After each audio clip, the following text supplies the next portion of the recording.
things in the Book of Mormon text. Well, what's a shalom? If it's not shalom, what's a shalom? Well, significantly, shalom is a perfectly good Hebrew word. It means retribution, fee, recompense, reward, which makes very good sense in a monetary context. Nahum. Brother Brown talked about the site Nahum. The term is interesting too. You have prophet Nahum in the Old Testament. But there is some interesting word studies on this Hebrew term. It's usually not transliterated in the Old Testament that way, but it's there. And first let's look at the Book of Mormon. Nephi records, it came to pass Ishmael died and was buried in the place which was called Nahum. And it came to pass that the daughters of Ishmael did mourn exceedingly because of the loss of their father. Biblical scholars suggest the root Nahum meaning to comfort or console, and something like that. In some forms, the word, quote, comes simply to mean to suffer emotional pain. The sense of being comforted is retained in context of mourning for the dead. It kind of fits in the right context, doesn't it? Damrosch, another scholar, notes that all references to Nahum in the Hebrew Bible are associated with death. In family settings, it's applied in instances involving death of an immediate family member, a parent, sibling, or child. In national settings, it has to do with the survival or impending extermination of an entire people. At heart, Nahum means to mourn, to come to terms with the death. These usages are usually translated by the verb to comfort, as when Jacob's children try to comfort their father after the reported death of Joseph.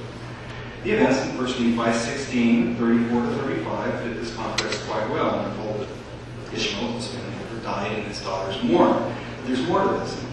Alan Goff has written an important article on the meaning of Nahum as it relates to this passage in the Book of Mormon. And he was apparently the first to note that the significance of this term may go beyond the obvious context of mourning for the dead.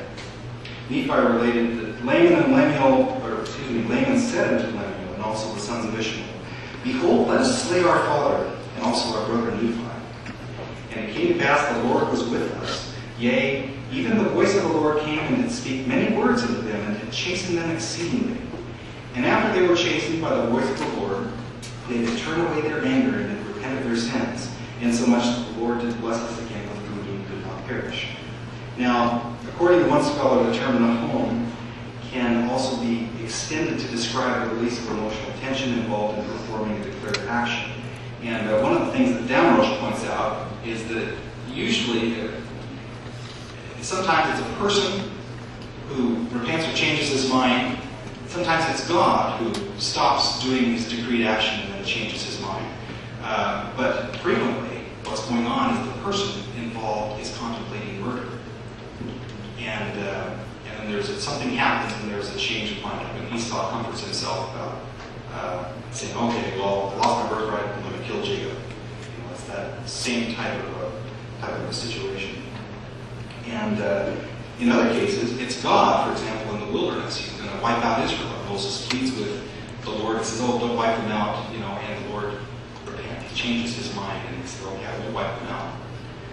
And you have a similar situation where they're going to perish, they're going to starve in the wilderness because of the rebellion of Nephi's brother. And the Lord changes his mind and they repent. And then significantly, on their route, they turn. That's what this means, turning. They turn and go here eastward. So there's some interesting things going on here, and I just find it kind of fascinating. Two more examples, and then I need to conclude.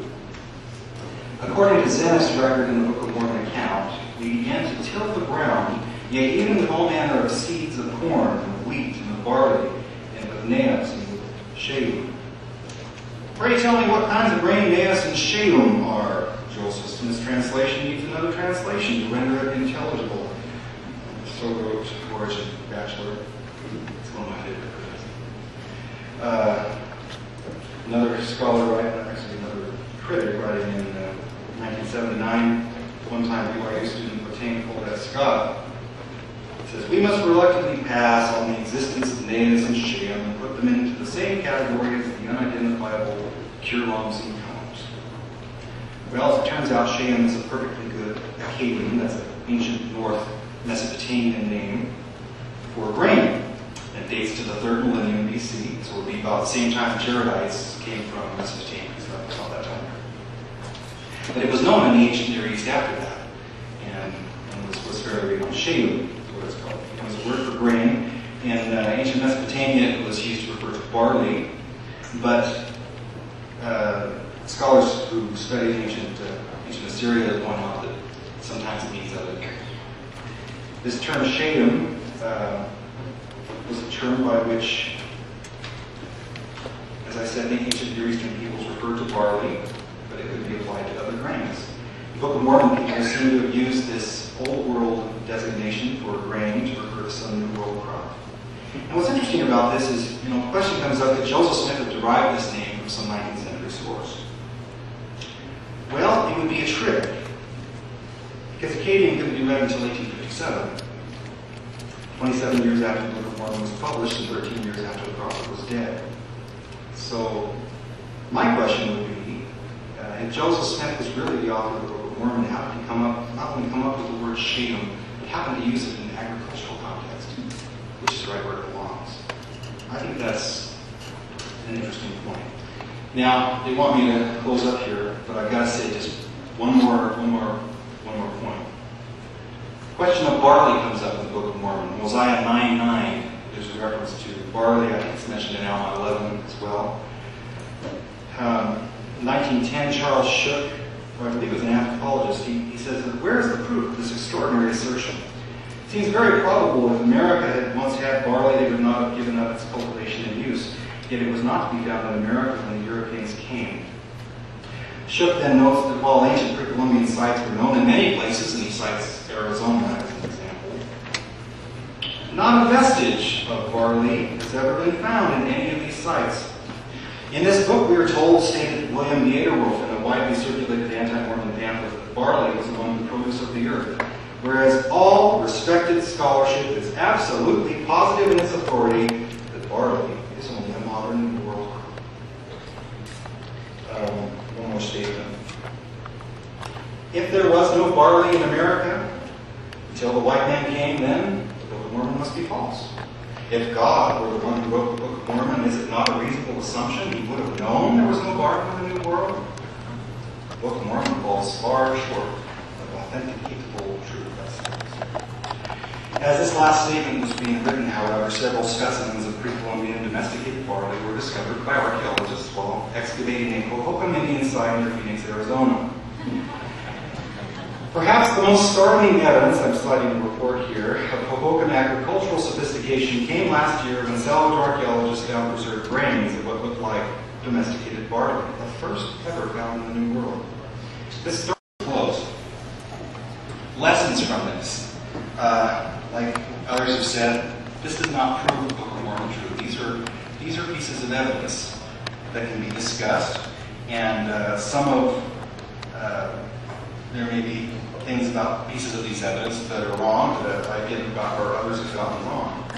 But I think that in some cases they do illustrate a lesson. First of all, I think that the first lesson we need to learn is that we need to be patient as Latter-day Saints, and it's also perceptive of the Book of Mormon. You need to realize that things change. New discoveries are made, and while they're not the kinds of things that necessarily are going to prove the Book of Mormon true or false, they do raise interesting questions, not just for believers, but for unbelievers as well. Second is, I think that we need to be realistic and realize that there may be questions that we don't have answers to.